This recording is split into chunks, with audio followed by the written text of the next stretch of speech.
first off, tell me, man, it's less than a week. Well, not less than a week, just barely over a week away.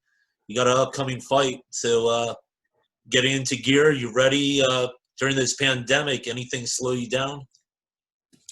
Yeah. So I don't know. I guess I don't know if they let you guys know or if they announced it or anything like that. But the everything was postponed to December 4th. Oh, So wow. I did not know that. yeah. So it was supposed to be November 20th, and they told us like a week ago or so that they were going to postpone a couple weeks. So yeah, I don't know what's going on. They didn't. We're very specific about like why it had to be postponed because so far as I can see, as far as COVID related reasons are concerned, like Singapore's like only had like one case Hmm. of COVID like over the last couple. I mean, I don't know. I haven't checked in a little while, but when they had announced it, and I think only 28 deaths total throughout the entire country for the entire pandemic. So I'm not really sure what the deal is. I don't know if they're worried about cases rising elsewhere during this period of time or whatever. But yeah, apparently they pushed the event back.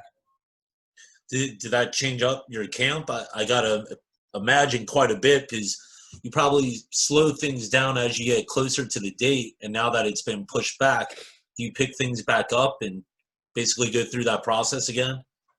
Yeah, so it's a little weird, because you kind of like start to try to peak and for the fight and uh, between weight cutting and between just like anticipation of leaving, like I mean, basically I would have been leaving tomorrow, if the fight was still on track to be the 20th. So by the time they had told me it's like a week away or maybe a little bit more than that from when I was actually going to leave. So my body was like anticipating that. It's like, all right, we're going to go fly to another country for a fist fight in 7 days or so. And there's just something about your body anticipates that whether you want it to or not.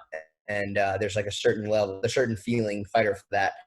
And, to have it pushed back 2 weeks, it's not like it's the end of the world. Like you're still training and everything like that. But it's almost like you kind of have to reset yourself. You have to go, all right, we're going to have to take a couple steps back, dial it down, and then kind of work our way back up again.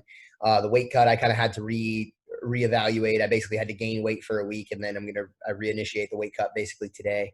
So, yeah, it's a little So tricky. that's got to change your approach with Thanksgiving, I guess, then. Yeah, I won't be around for Thanksgiving more than likely. I think I'll leave the 25th or 6th or something like that. So I probably won't be around that day. I'll have to I'll do a mock Thanksgiving with my family, I think this Friday. So Yeah, little bit different. So the turkey stuffing's going to have to be in the freezer. yeah, I'm gonna be I'm gonna only be able to eat meat probably. I won't be able to have anything else. Probably no carbs by then. So I also understand that you had an injury that kind of negated you from doing that grappling match with Poirier a little way back. Oh yeah, I got cut. Yeah, I had like a cut above my eye. It split open. I was training with Andre Feely.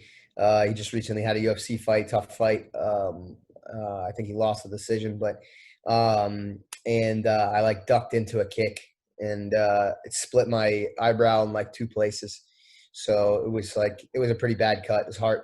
Like it's kind of like you can get them sewn up and like then you can go try to compete, but like if it continues to reopen, build up scar tissue and stuff, and I don't want that to happen for MMA for that to keep reopening. So yeah.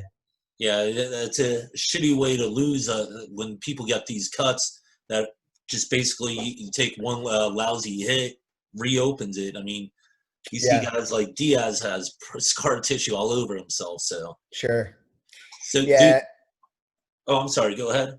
No, it's okay. I was basically just going to agree with you. It's just one of those things you try to mitigate as much as you can. I mean, eventually, it's on some level cuts are going to happen during training and sparring and stuff, but you want to try to get it to heal up so it doesn't make it reopen all the time. So it is what it is, man.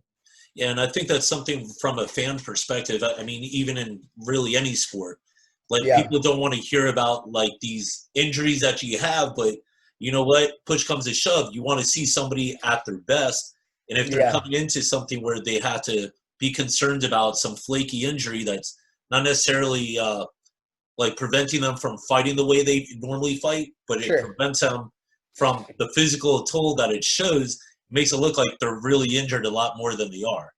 Yeah, and I mean, it all goes along with the way that culturally we view fighting. I would say that like on a cultural level, at least in the U.S., When somebody has like a loss or something like that, like nobody really, all of that other stuff that we just talked about, cuts and this, that, it's all kind of irrelevant. Like people might talk about it, but at the end of the day, it's like you lost, you know what I mean? And nobody really, and when it's written down and when other people didn't watch it, they're like, oh yeah, he lost to that guy.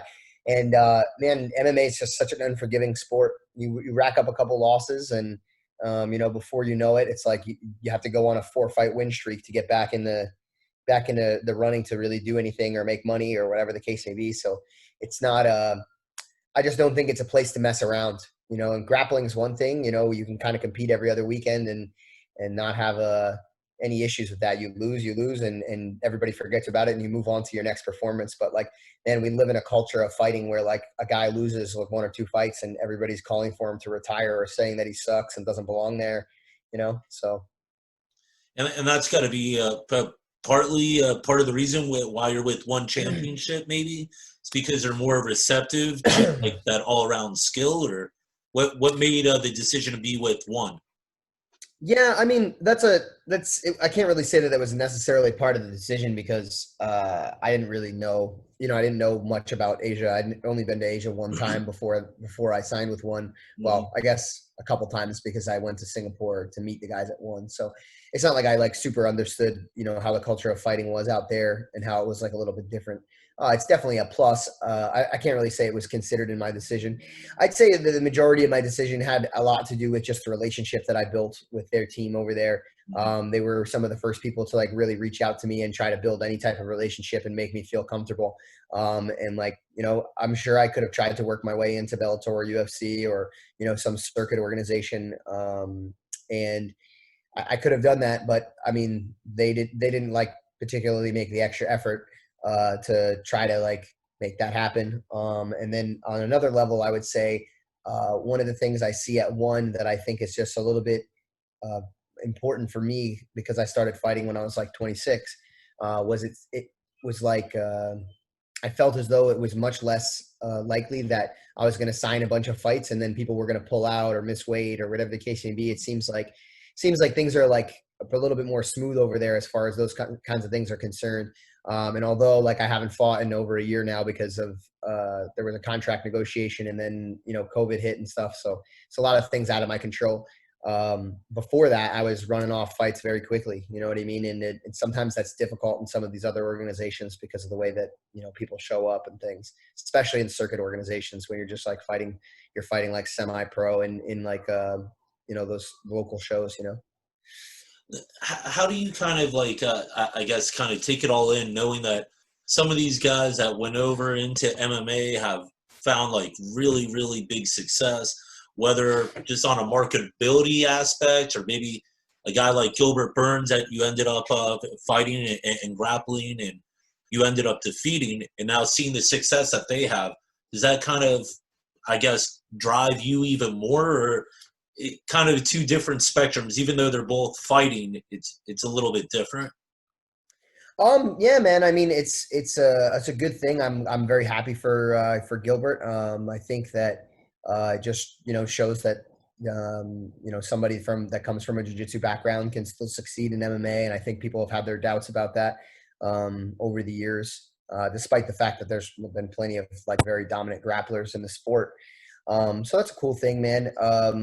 As far as like him working his way up in the UFC, I'm working my way up in one. I mean, he's at a different point in his career too. I mean, when I competed against Gilbert, he was already fighting MMA and UFC. He just wasn't as well known, and I'm working my way up the ladder and I'm trying to get my way to the top, and he's doing the same and he's doing really well. So, I mean, it always like makes me happy to see somebody that like I competed against, especially somebody I beat, succeed, because that's like a testament, a feather in my cap, I guess I should say, to say that I can hang with a guy who's that good and that successful. So, yeah, man, it's cool. It's also like what's great about the fact that like I can continue to do grappling and MMA is that, who knows, maybe you'll see another grappling match between the two of us at some point in the future. And you can kind of have that crossover, even though we're fighting with two different organizations.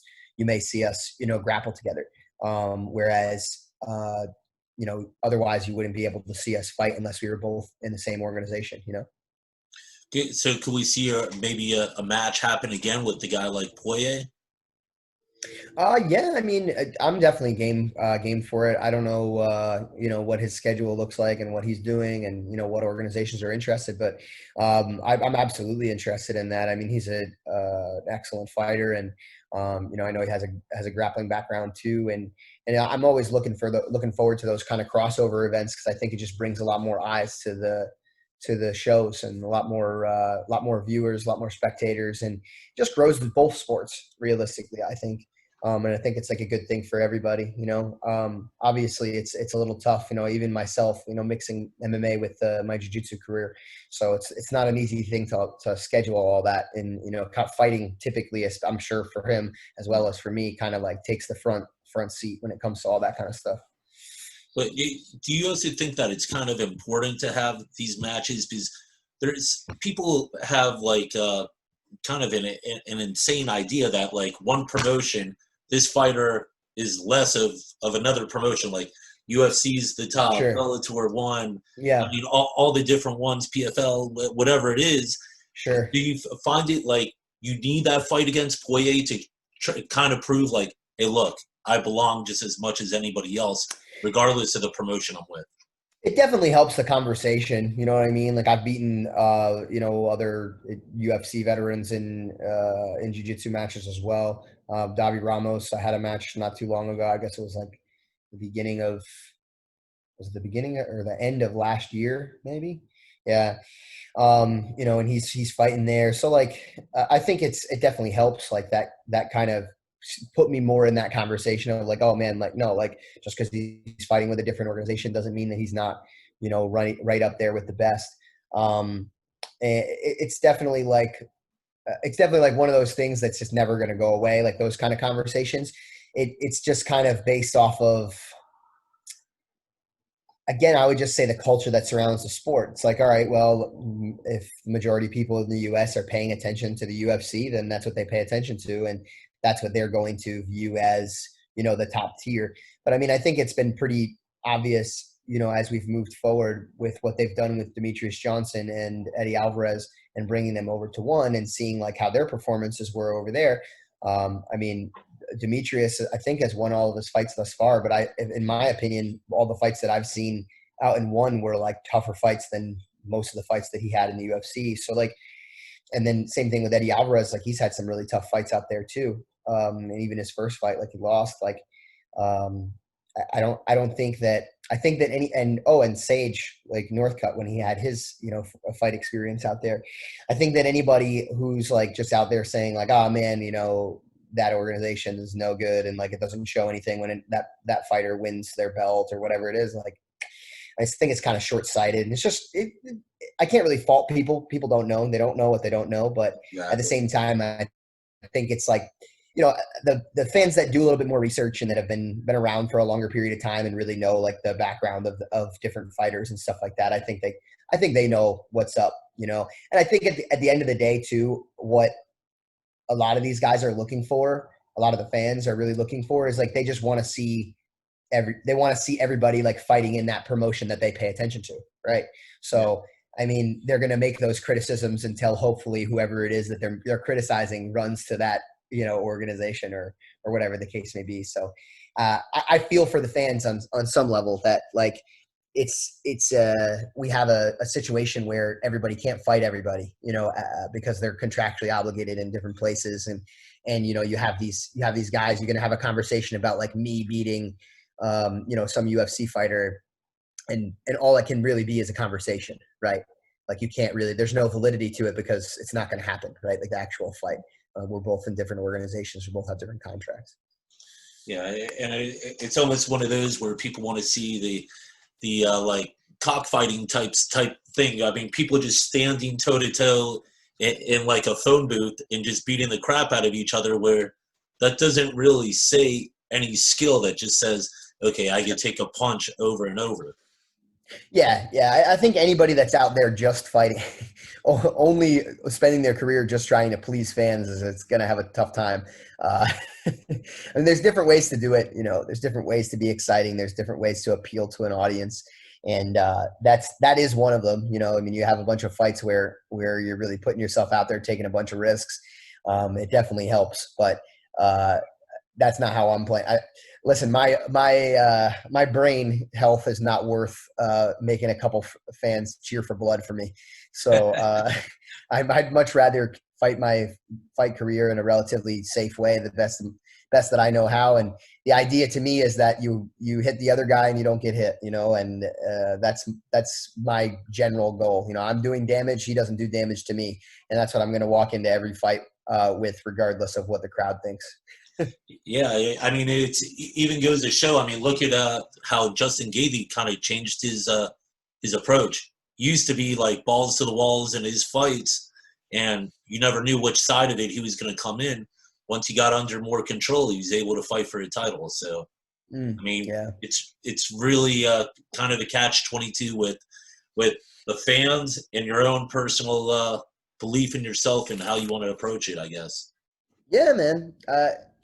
Like I said, everybody can do it a little different. You're always gonna see guys like that come out and just, you know, they just want to stand toe to toe and throw punches, and you know, there's always gonna be a place for it. You know, people are always gonna want to see it. So it's not like I can completely shoot it down and say that it's not a part of the game. You know, and there's guys like me that are trying to play it smart that are gonna have to learn how to deal with that too.